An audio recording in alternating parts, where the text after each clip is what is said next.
চারপাশে প্রচণ্ড সূর্যের যখন তাপ তখন কিন্তু আপনার শরীর চাইবে এরকম একটা তরতাজা সবজি যেটা খেলে আপনার পেট ঠান্ডা থাকে এবং শরীরকে কিছুটা হলেও ডিহাইড্রেট থেকে রক্ষা করে। বলছিলাম রসালো সবজি চিচিঙ্গা অথবা কুইয়ের কথা। দেশীয় এই সবজিটি কিন্তু অনেক গুণে ভরা। আজকে আমি রান্না করব দেশি মাছ ট্যাংরা দিয়ে। তো চলুন ভিডিওটিতে লাইক দিয়ে রেসিপিটি শুরু করি। সেজন্য আমি প্রথমে নিয়ে নিয়েছি 500 গ্রাম কুই। আমি এখানে প্রেসার কুকারে ভাপিয়ে নিয়েছি কুই এবং আলু নিয়ে নিয়েছি বড় সাইজের একটি। ট্যাংরা মাছ নিয়ে নিয়েছি এখানে 100 থেকে 150 গ্রামের মতো হবে। কুইটা আমি প্রেসার কুকারে 2টা সিটি দিয়ে পানিটা ঝরিয়ে রেখে দিয়েছি। রান্না করতে চলে যাব। প্রথমে আমি ফ্রাই প্যানে তেলটা বেশ ভালো করে গরম করে নিব। এরপরে আমি লবণ হলুদ দিয়ে মাখিয়ে রাখা ট্যাংরা মাছগুলি হালকা করে ভেজে নিব। আপনারা চাইলে কিন্তু অন্যান্য মাছ দিয়েও এই সবজিটি রান্না করতে পারেন, কিন্তু ট্যাংরা মাছ দিয়ে কুই রান্না করলে খুব ভালো স্বাদ আসে।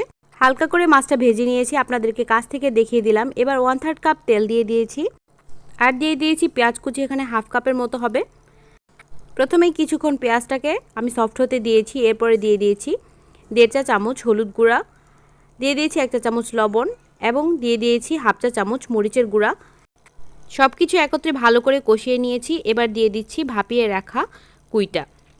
আপনারা কিন্তু গ্রীষ্মের সময় অনেক বেশিক্ষণ চুলার কাছে থাকবে না, এতে করে কিন্তু শরীর অনেক বেশি পানি হারায়। তাই চেষ্টা করবেন রান্নাটা শর্টকাট এবং সুস্বাদু করার জন্য। তাই অবশ্যই প্রেসার কুকার ইউজ করবেন, এতে করে জ্বালানি এবং সময় দুটি কিন্তু আপনার সাশ্রয় হবে। আমি 3-4 মিনিটের মতো খুব ভালো করে কুইটাকে কষিয়ে নিয়েছি। যে কোনো সবজিকে আপনি যতক্ষণ কষাবেন এতে করে এর টেস্টটা বেড়ে যাবে। আর আমি যেহেতু ভাপিয়ে রাখা পানিটা আগে থেকে রেখে দিয়েছিলাম, সেই পানিটাই কিন্তু সবজির সাথে অ্যাড করে দিয়েছি। এক্সট্রা কোনো পানি দিইনি। 5 মিনিটের মতো রান্না করেছি, বেশ সিদ্ধ হয়ে গিয়েছে আমার সবজিগুলো এবং ঝোলের পরিমাণটাও কিন্তু পারফেক্টলি হয়ে গিয়েছে। দেখতেই পেলেন খুবই অল্প সময়ে কিন্তু আমি রান্নাটা কমপ্লিট করে নিয়েছি।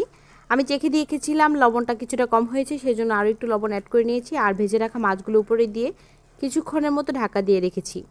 তৈরি হয়ে গিয়েছে অল্প উপকরণে খুবই সহজভাবে রান্না করা দেশীয় একটি রেসিপি। এরকম সহজ এবং মজাদার রেসিপি পেতে হলে অবশ্যই সাবস্ক্রাইব করে আমার পাশেই থাকবেন। দেশীয় খাবার রেসিপি পেতে হলে অবশ্যই কমেন্ট করে জানাবেন। আজকের মতো এখানে বিদায় নেব। আল্লাহ হাফেজ।